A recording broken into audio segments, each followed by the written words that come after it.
What if the reason you can't see the ultimate truth of the universe isn't because you aren't smart enough? Or, because you haven't read the right books? Right. What if it's actually because you are secretly, inexplicably jealous of your neighbor's promotion? Exactly. Welcome in, everyone. Today we are taking you on a journey into a really fascinating text by a writer named Su Feng. It's quite the journey, yeah. It really is. So, the mission for us today on this deep dive is to unpack this philosophical roadmap. And it's one that makes a huge claim right out of the gate, which is that human biology is actually missing a massive, invisible sixth sense. Yeah, and the source material we are exploring today is just highly unconventional. Oh, for sure. It draws really heavily on ancient Eastern and Western philosophy, so specifically pulling from Buddhism and Christianity. But then it takes those ancient foundations and builds this deeply personalized, very modern theory right on top of them. Which is such a unique lens on human consciousness. It really is. And to understand it, we really have to examine the internal logic of how this text constructs its view of the world. Right. We are going to track how this theory starts with basic human biology, then ventures into a hidden spiritual sense, and basically culminates in the claim that one specific everyday emotion is literally warping reality for all of us. Yeah, it's wild. So let's start with that biological baseline, because the text immediately shifts our understanding of the human body. We are all taught in grade school about the five physical senses, right? Vision, hearing, olfaction or smell, taste, and touch. The classics. The classics. But the author argues we actually have six major perception systems. And I'm guessing this isn't just what we casually call intuition, right? No, not at all. No. It absolutely treats it as a built-in biological program. The author actually calls it spiritual perception. Spiritual perception. Yeah, and the text draws a very sharp distinction between the physical senses and this spiritual one. Yeah. Like losing a physical sense, say your vision, is a tangible loss. Right. You can't see the colorful material world. Exactly. You cannot perceive a tree or a building. But the text argues that losing your spiritual perception has, well, far more profound consequences Oh. because you lose the ability to perceive the non-material world. Meaning you lose the ability to distinguish between right and wrong or truth and falsehood. Exactly that. In fact, the text specifically states that without it, you cannot see the greatest creator. And to wrap my head around this while going through our notes, the best analogy I could think of is a smartphone. Oh, the smartphone analogy. I like that. Right. So imagine you have this incredibly high-end piece of technology in your pocket, but the Wi-Fi antenna is completely busted. So it's totally disconnected. Totally disconnected. You can still use it to navigate your immediate physical bubble, you know? Okay. You can open offline apps, you can use the calculator to pay your taxes, you can look at photos you've already taken. Right, you're stuck in local mode. Yes, stuck in local mode. You are utterly cut off from the broader network. You cannot download anything new or connect to the global internet. And the text is essentially saying humanity is walking around staring at local apps, fully convinced that is all the universe has to offer. That analogy maps perfectly onto the author's framework, actually, especially because the text asserts that every single human being comes with this Wi-Fi antenna pre-installed. It's just a default setting. Right, it's in our DNA. The spiritual program is there. The variable across humanity isn't whether or not you possess spiritual perception. The variable is the sensitivity of that perception. And that sensitivity dictates where you fall on this massive spectrum of humanity that the text lays out. Like, it's not a binary switch of working or broken, it's more of a dial. Exactly. A dial. If your spiritual perception is highly blunted or retarded, you incline toward what the text categorizes as an ignorant person. But as the sensitivity increases, you move up a ladder. Yeah, you evolve. It goes from an ignorant person to the laity, to a mortal, then a sage, and finally, at the absolute peak of sensitivity, you become a celestial being. Wow. A celestial being. Right. So the entire goal of self-cultivation, which is the path to a higher order of life, is tuning that dial to restore full sensitivity. Which naturally leads to the methodology, right? Like, how do you actually tune the dial? Well, the author provides specific stepping stones to restore this spiritual antenna. He points directly to the teachings of Jesus Christ and Buddha as talismans. Talismans, okay. He also directs readers to specific chapters from his own collection of philosophical writings, which he calls the Chanyuan Corpus. Right, I remember that from the source. Yeah, specifically chapters titled The Greatest Creator, Revelation, Wisdom, and Unconventional Thinking. Wait, I need to challenge this whole premise for a second. Sure, go for it. If this Wi-Fi antenna is just a piece of human hardware we are all born with, like, I don't know, a kidney or lung, why does the author point to the teachings of Jesus or Buddha to fix it? That's a good question. Shouldn't a biological issue just heal on its own or require a biological fix? It feels kind of contradictory to say, hey, you have a biological sixth sense, but you need external religious texts to make it work. It is a completely fair challenge, honestly. And the way the text bridges that gap is by changing the definition of healing. Changing the definition how? Well, the hardware itself isn't technically broken, and it isn't diseased. It is simply obscured. Yeah. The text relies on a very specific central metaphor here. It says spiritual perception is like a mirror. A mirror? Okay. Yeah. You do not need to add a new coating to a mirror or acquire a new skill to make it reflect perfectly. You just need to, as the author states, be diligent in wiping the dust off it. Just wipe the dust off, which, I mean, sounds incredibly simple until you try to figure out what the dust actually is. Right, that's the hard part. And the text defines this dust as a hijacking of our attention span. It happens when our six senses, which the text categorizes as eyes, ears, nose, tongue, body, and mind, are not clean. And unclean in this context means our attention is constantly misdirected by internal evil. Misdirected. Yeah. Because of this dust, we are prevented from seeing what we should see, and instead, we eagerly look at what we shouldn't. We ignore profound truths we should be listening to and tune in to gossip or noise. We fail to contemplate the meaning of life and instead obsess over trivial anxieties. Exactly. The dust is essentially the constant buzzing distraction of the ego. So the text digs deeper into the root cause of this distraction, pointing back to what Buddha identified as the 5 toxins. And I want to highlight a massive cultural mistranslation the author points out here. Oh yeah, this is a crucial point. When modern society hears the phrase 5 toxins, or the Chinese idiom addiction to 5 toxins, people instantly jump to physical vices. Like, they think the dust on the mirror is eating, drinking, whoring, gambling, and smoking. Right. Modern interpretations tend to focus entirely on behavioral sins because, while they are visible, you can see someone doing those things. Right. But Su Feng clarifies that those behaviors are merely symptoms of a deeper rot. The true 5 toxins, the actual root causes generating the dust on our spiritual mirror, are entirely internal emotional states. And what are those? They are greed, anger, infatuation, slander, and suspicion. Greed, anger, infatuation, slander, and suspicion. Okay. Those are the ancient original toxins clouding the lens. But Su Feng looks at this established list that has been culturally accepted for thousands of years, and he decides to add a 6th. He does. And I have to assume, if he is amending such a foundational philosophical concept, this new edition must be doing some serious heavy lifting in his worldview. Oh, it is the absolute linchpin of his entire philosophy. The 6th toxin he introduces is jealousy. Jealousy. Wow. Yeah. It is an emotion we all experience, obviously, but we rarely group it with heavy words like greed or anger. Yet, Su Feng elevates it to an ultimate reality distortion field. He really does. So how does the text define it? Because, we throw that word around casually when a friend takes a nice vacation, or like, oh, I'm so jealous. Right, yeah. The text offers a hyper-specific clinical definition.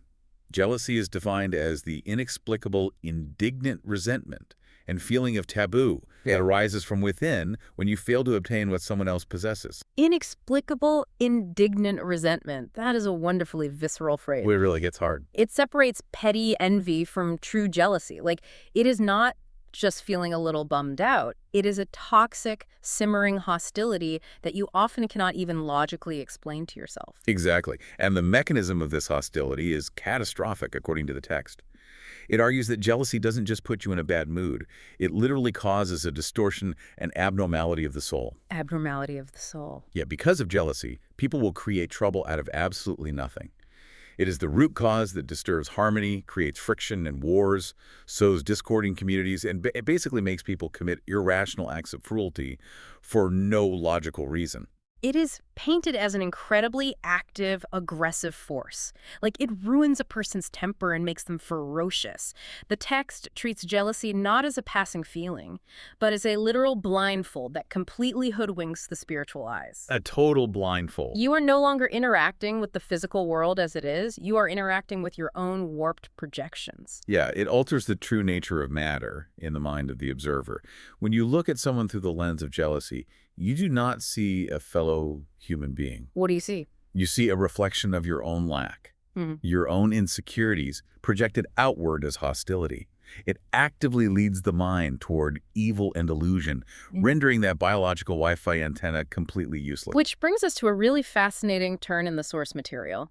Because to prove just how blinding and distorting this sixth toxin is, the author does something incredibly provocative. He really goes there. He does. He turns the microscope on himself, using his own life and the reactions he provokes as the ultimate case study.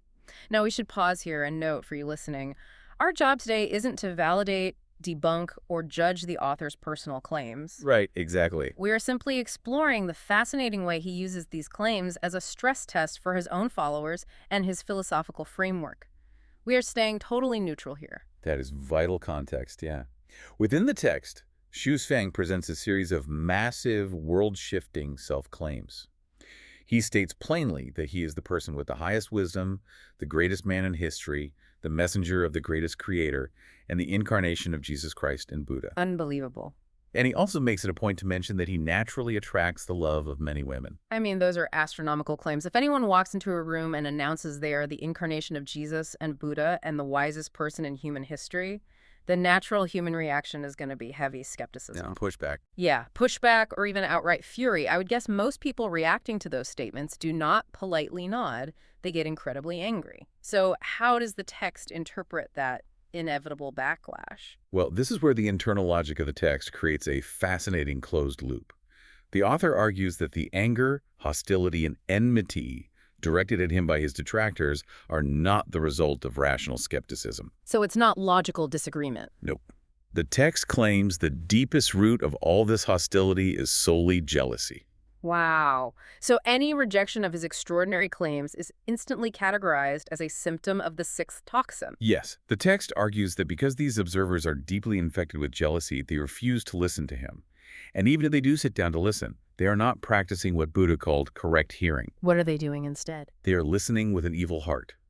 Their spiritual mirrors are so caked in the dust of their own indignant resentment that they physically cannot perceive the spiritual truths he is offering. Right. The text uses the classic idiom that they fail to see the whole forest because of a few trees. They are so fixated on his massive self-claims or perhaps his status that they completely miss the broader roadmap to the higher order of life. And he applies this exact same logic to the romantic attention he mentions. The text states that the love between people should inherently be something sincere, kind, and beautiful. Right. But when observers view that love through the lens of jealousy, that pure thing becomes a source of extreme anger.